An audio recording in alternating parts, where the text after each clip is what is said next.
15일 오후 2시로 예정된 이재명 후보의 공직선거법 파기환송심 재판이 예정대로 열릴 수 있을지 정치권의 관심이 뜨겁습니다. 대선 전 선고 확정 여부도 관심인데요. 가능성을 법적으로 따져보겠습니다. 김광선 변호사와 함께합니다. 어서 오십시오. 네, 안녕하세요. 네, 자 민주당이 이재명 후보 관련 재판을 대선 이후로 전부 미루라고 사법부를 압박하고 있습니다. 재판부가 직권으로 결정할 수 있는 문제입니까?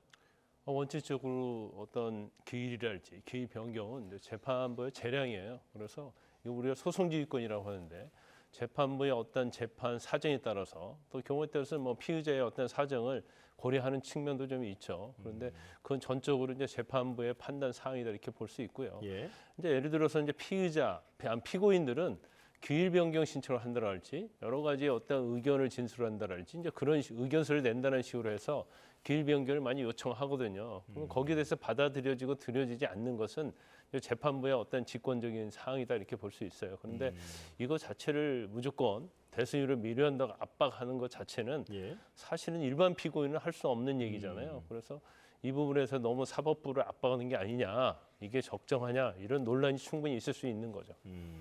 공판기일 변경 신청이 그 사유가 공직선거운동 기간이다라는 점이 될 텐데 그렇게 되면 받아들여질 가능성이 있습니까? 근데 일반적으로 지금 이재명 후보는 지금 대선 후보잖아요. 예. 그런데 다른 선거와 관련된 재판에 있어서 선거운동 기간 중이라도 대부분 기일 변경하지 않습니다. 그런데 이게 이제 대통령 선거고 이제 조기 대선이지 않습니까? 예. 이제 그리고 이재명 후보는 이제 한 개의 재판이 아니에요. 한 5개 재판을 받고 있잖아요. 그러니까 5개 재판을 다 참석을 하면 사실 이제 선거 운동에 좀 영향이 있고, 예. 첫 번째는 그거고 이제 두 번째는 가장 중요한 것은 대법원에서 파기환송된 공직선거법 위반이잖아요. 이게 경우에 따라서는 재판에 다 출석하면 적어도 서울고등법원 파기환송심에서 이게 확정될 가능성이 크거든요. 그러니까 전체적인 것은 뭐 선거운동 이후로 기일 변경 신청을 하지만 굉장히 이 사건 자체가 고법에서 확정이 되고 대법에서 확정되면 사실은 대통령이 출마할 수 없거든요. 예. 그러니까 이런 거에 대해서 굉장히 우려하면서 결과적으로 그 공직선거법 위반 재판 말고도 다른 재판까지 다 선거 기간이 끝난 다음에 재판을 진행하자 이제 그런 식으로 이제 압박을 하고 있다 이렇게 볼 수 있죠. 예. 자, 지금 이재명 후보가 재판을 연기하는 방법 3가지 저희가 그래픽으로 정리해서 보여드리고 있는데 맨 위에 소환장 송달 거부. 그러니까 소환장을 받아야 지금 파기환송심 재판이 시작이 될 텐데 이르면 오늘 송달될 수 있다고 하죠. 근데 원칙적으로 소환장을 받지 않으면 사실은 그 재판 기일 자체가 이제 통보가 안 된 걸 볼 수 있어요. 그런데 지금 파기환송심에서 변호인들은 이전에 그 고법에서 예. 그 당시 이제 무죄 나왔지 않습니까?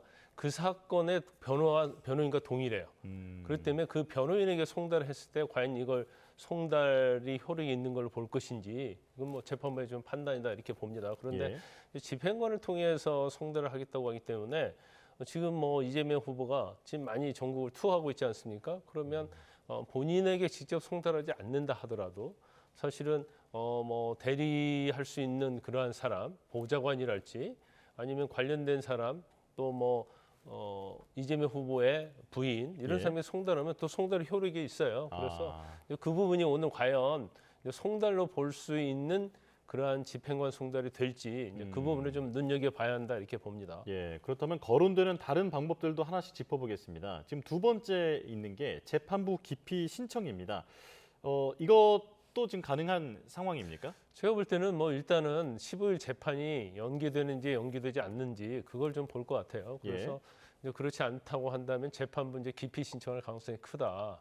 그런데 사실 이재권 고법부장판사가 윤석열 전 대통령 이제 동기랄지 사법연수원. 예. 그렇죠. 뭐 그 일부 구성원이 양승태 뭐 비서실장이었다랄지 전 대법원장이죠. 이제 그런 걸 이유로 기피 신청한다고 하는데 기피 신청을 하면 이제 재판이 중지가 되고 다른 재판부에서 이 기피 신청에 대해서 적절한지를 판단을 하거든요. 그럼 이제 재판이 중지될 수 있기 때문에 재판이 연기되는 그런 목적은 뭐 달성할 수 있는 하나의 카드다 이렇게 봅니다. 네. 자, 그리고 가장 큰 관심을 받고 있는 부분은 바로 법관 탄핵 소추 카드일 겁니다. 지금 조희대 대법원장 그리고 대법관, 고법 판사까지 지금 탄핵 얘기가 나오고 있는데 이 탄핵 소추 사유에 해당하는지가 궁금하거든요. 저는 개인적으로 볼 때는 탄핵 소추 사유에 해당이 안 된다고 봐요. 예. 물론 다른 재판에 비해서 좀 굉장히 빨리 진행한 건 맞죠. 근데 재판이라는 것은 항상 신속하고요. 신속한 부분도 재판에서 가장 중요한 부분 중에 하나입니다.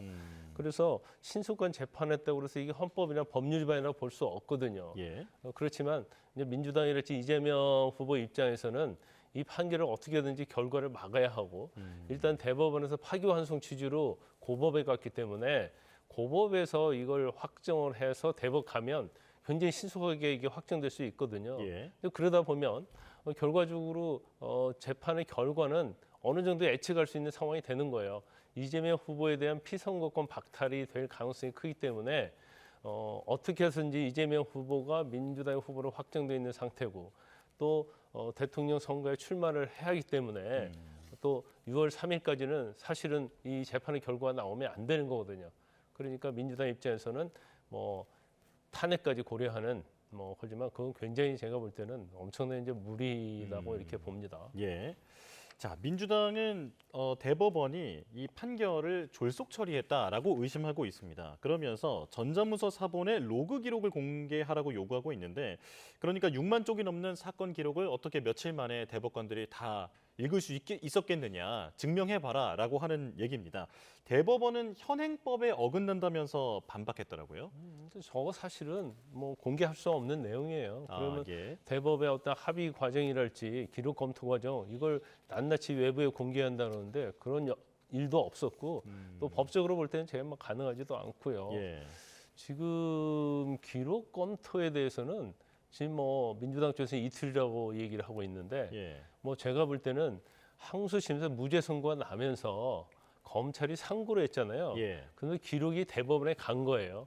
그래서 대법원에서는 신속한 심리를 위해서 그때 아마 기록 사본이랄지 이런 것들을 각 대법관한테 배부했을 가능성이 크다. 그래서 대법원에서도 검찰 상고 후 34일간 기록 검토를 했다는 거잖아요. 예. 근데 기록 검토를 않고 이 사건을 선고할 수는 없는 거죠. 네. 만약에 기록 검토를 않고 이런 식으로 졸속으로 했다고 한다면 지금 대법원에서 이재명 후보에 대한 파기환송, 그러니까 유죄 취지로 파기환송했지 않습니까? 근데 12명 중에서 10명, 나머지 2명은 사실은 무죄 취지였단 말이에요. 예. 그럼 나머지 2명 가만히 있었겠습니까? 그럴 수 예. 그럼 나머지 2명 가만히 있었겠습니까? 그럴 수 없는 거고.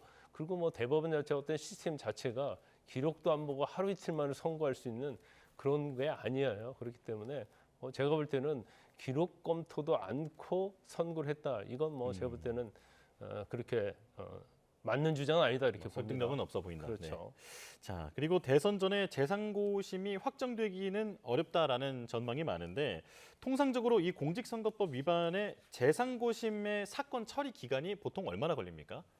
일단요. 지금 서울고등법원 파기환송심에서 선고가 언제 되는가를 한번 봐야 하는 거고요. 예. 그 선고를 좀 빨리 한다 하더라도 사실은 이재명 후보 입장에서는 선고일로부터 7일 이내에 상고를 해야 하는 거거든요. 그럼 7일이 주어진 거고 예. 이재명 후보 입장에서는 마지막 날 상고를 하겠죠. 왜냐하면 재판이 뒤로 갈수록 좋으니까. 그다음에 그 기록이 대법원 가는 겁니다. 그럼 대법원에서 소송 기록 접수가 소송 기록이 왔으니까 거기에 대해 상고 유서를 쓰라고 소송 기록 접수 통지를 보내요.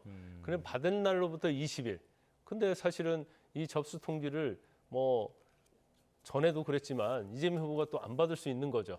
그럼 시간이 더 갈 수 있는 거고 예. 또 받는다 하더라도 20일 이내 상고 거기에 대한 이유서를 써내야 한단 말이에요. 그러면 20일 꽉 채운 마지막 날 제출할 수도 있겠죠.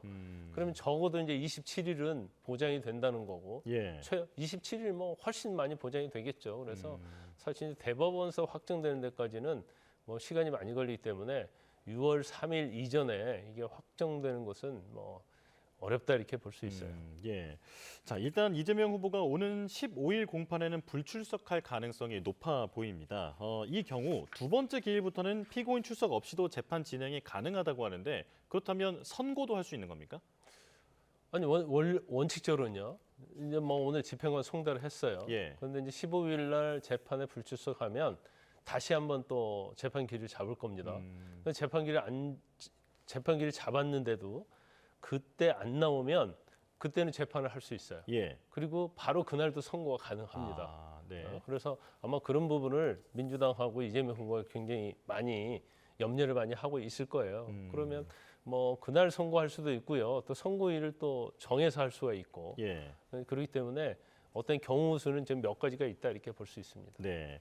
자, 그런가 하면 민주당이 오늘 허위사실 공표죄 조항을 손질하는 공직선거법 개정안을 직권상정 의결한다고 합니다. 그리고 법사 소위도 열어서 대통령 당선 시에 재판 중지가 된다라는 법안도 심사할 예정이라고 하는데 이게 다 모두 이재명 후보의 파기환송 사항과 맞닿아 있는 그렇죠. 부분이잖아요. 네네. 네. 이게 뭐 민주국가에서 있을 수 있는 일인지 모르겠어요. 왜냐하면 현재 그 죄로 재판을 받고 네. 대법원에서 이미 유죄 확정 취지로 파기환송했잖아요. 그런데 이 법 자체의 어떤 죄를 없애버리겠다는 거 아닙니까? 처벌 근거가 없어지는 겁니까? 그렇죠. 없어져 버리면 결과적으로 이제 면수가 돼 버리는 거예요. 예. 그래서 이재명 후보가 허위사실 공표죄를 이미 대법원서 유죄 취지의 파기환송이 됐는데 아예 재판을 받지 않는 그런 법을 만든다는 거고. 그다음에 이제 재판이 과연 대통령이 되면 재판이 중단되냐 그렇지 않느냐 이게 예. 논란이 많이 있잖아요. 이게 헌법 84조죠. 그렇죠. 예. 그런데 아예 재판이 그냥 중지되도록 왜냐하면 이재명 후보가 지금 재판받는 게 5개잖아요. 그 재판을 아예 중단시키는 거기 때문에 어떻게 보면 이 두 가지 법 자체가 이제 법이라는 것은 이제 형평성이 있는 거고요. 또 일반성이 있었는데 어느 개인 하나를 위한 법을 만들기 때문에 이거 자체에 대해서는 굉장히 많은 논란이 있을 수 있는 거죠. 예. 자, 마지막으로 건진법사 전성배 씨 수사 내용도 하나만 짚어보겠습니다. 자, 이제는 김건희 여사를 정면 겨냥하고 있는 그런 상황이 됐는데 처음엔 코인 수사에서 시작이 했다가 지금은 이제 이렇게 확장이 된 상황이잖아요. 네네. 자, 얼마 전에 서초동 사저를 압수수색했지만 검찰이 유의미한 증거를 확보하지는 못한 것으로 보입니다. 자, 지금 수사 상황 어떻습니까? 이 사건 자체가 원래 이제 코인 수사에서 시작이 된 겁니다. 네. 코인 수사를 하다 보니까 거기에 2018년 영천시장 후보와 관련돼서 공천 개입에서 돈 받은 내역이 나온 거예요. 네. 그래서 관련된 3사람이 다 구속돼갖고 기소가 됐거든요.